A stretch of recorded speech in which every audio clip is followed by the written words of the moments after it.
భారత చరిత్రలో నిజమైన స్వర్ణయుగం ఏది తెలుసా? సైన్స్, గణితం, ఖగోళ శాస్త్రం అద్భుతంగా అభివృద్ధి చెందిన కాలం. సున్నా ఆవిష్కరణతో ప్రపంచ గణితాన్ని మార్చిన యుగం. నక్షత్రాల గమనాన్ని లెక్కించిన ఖగోళ జ్ఞానం. వైద్యం, లోహశాస్త్రంలో విశేష ప్రతిభ. అందుకే గుప్తుల కాలాన్ని సైన్స్ స్వర్ణయుగంగా పిలుస్తారు. పూర్తి వివరాలు ఇప్పుడే.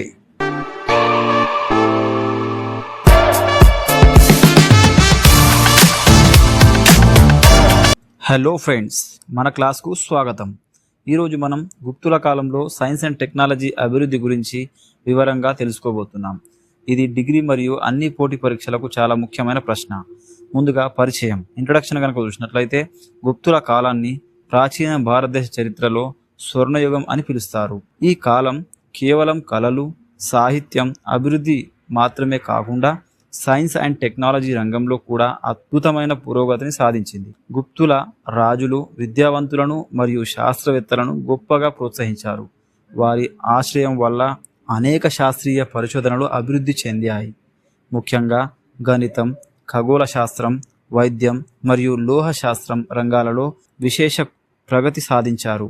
రెండోది గణిత శాస్త్రం, మ్యాథమెటిక్స్ కనుక మనం చూసినట్లయితే, గుప్తుల కాలంలో అత్యంత గొప్ప గణిత శాస్త్రవేత్త ఆర్యభట్ట. ఆయన రచించిన ప్రసిద్ధ గ్రంథం ఆర్యభట్టీయం. ఆర్యభట్ట ప్రపంచానికి సున్నా మరియు దశాంశ పద్ధతిని పరిచయం చేసిన వారిలో ప్రముఖుడు. ఆయన పై విలువను 3.1416గా ఖచ్చితంగా లెక్కించాడు. త్రికోణమితి మరియు బీజగణితం రంగాల్లో కూడా అనేక సూత్రాలను కనుగొన్నాడు.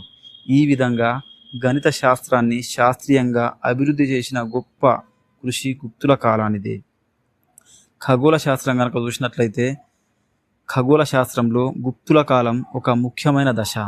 భూమి తన అక్షంపై తాను తిరుగుతుందని, అందువల్లే రాత్రి పగలు ఏర్పడతాయని ఆర్యభట్ట శాస్త్రీయంగా నిరూపించాడు.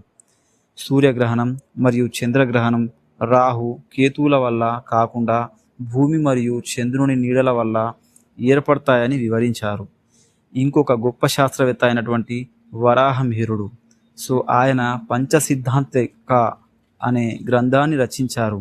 ఇందులో 5 ఖగోళ సిద్ధాంతాల గురించి వివరించారు. అలాగే ఆయన రచించిన బృహత్ సంహిత ఒక విజ్ఞాన సర్వస్వంలా ఉంది. ఇందులో ఖగోళ శాస్త్రంతో పాటు వాతావరణం, జ్యోతిష్యం మరియు ఇతర శాస్త్రాల వివరాలు కూడా ఉన్నాయి. నెక్స్ట్ వైద్యం గురించి కనుక చూసినట్లయితే, గుప్తుల కాలంలో ఆయుర్వేదము అత్యున్నత స్థాయికి చేరుకుంది. వాగ్భటుడు అనే వైద్యుడు అష్టాంగ హృదయము అనే ప్రసిద్ధ గ్రంథాన్ని రచించారు. ఈ గ్రంథంలో ఆయుర్వేదంలోని 8 శాఖలను వివరించారు. ధన్వంతరి గొప్ప వైద్యుడిగా పేరు పొందాడు. ఆయన విక్రమాదిత్యుని స్థానంలో ఉండేవారు. పశువైద్యం కూడా అభివృద్ధి చెందింది.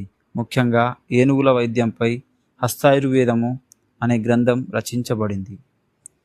నెక్స్ట్ లోహశాస్త్రము, రసాయన శాస్త్రం గురించి చూసుకున్నట్లయితే, మెటలర్జీ అండ్ కెమిస్ట్రీ. గుప్తుల కాలంలోని లోహశాస్త్ర నైపుణ్యానికి గొప్ప ఉదాహరణ ఢిల్లీలోని మెహ్రూలి ఇనుప స్తంభం.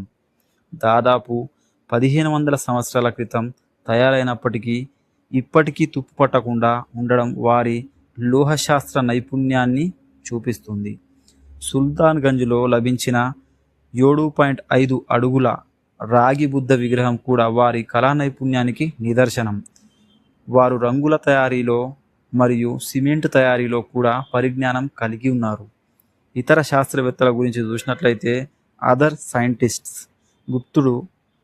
బ్రహ్మగుప్తుడు అనే గొప్ప శాస్త్రవేత్త గురుత్వాకర్షణ శక్తి గురించి న్యూటన్ కంటే ముందే ఆలోచించాడు.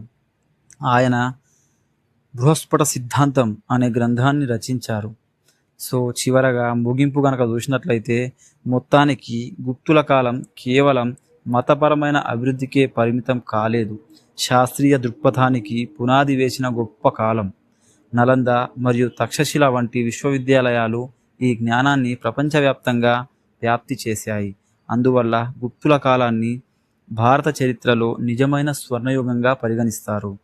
చూసారు కదా ఫ్రెండ్స్, ఎగ్జామ్లో ఈ సైడ్ హెడ్డింగ్స్ పెట్టి పాయింట్స్ వారీగా రాస్తే ఖచ్చితంగా మంచి మార్కులు సాధించగలరు. All the best for your exams. నా వీడియో కనుక నచ్చినట్లయితే లైక్ చేయండి, షేర్ చేయండి. మీకు ఏమైనా డౌట్స్ ఉంటే కామెంట్ సెక్షన్లో తెలియజేయండి. ఇంతవరకు నా ఛానల్ సబ్స్క్రైబ్ చేయనట్లయితే సబ్స్క్రైబ్ చేయండి. నా లేటెస్ట్ అప్డేట్స్ పొందడానికి పక్కన కనిపిస్తున్న బెల్ ఐకాన్పై క్లిక్ చేసి ఆల్ పైన క్లిక్ చేయండి. Thanks for watching.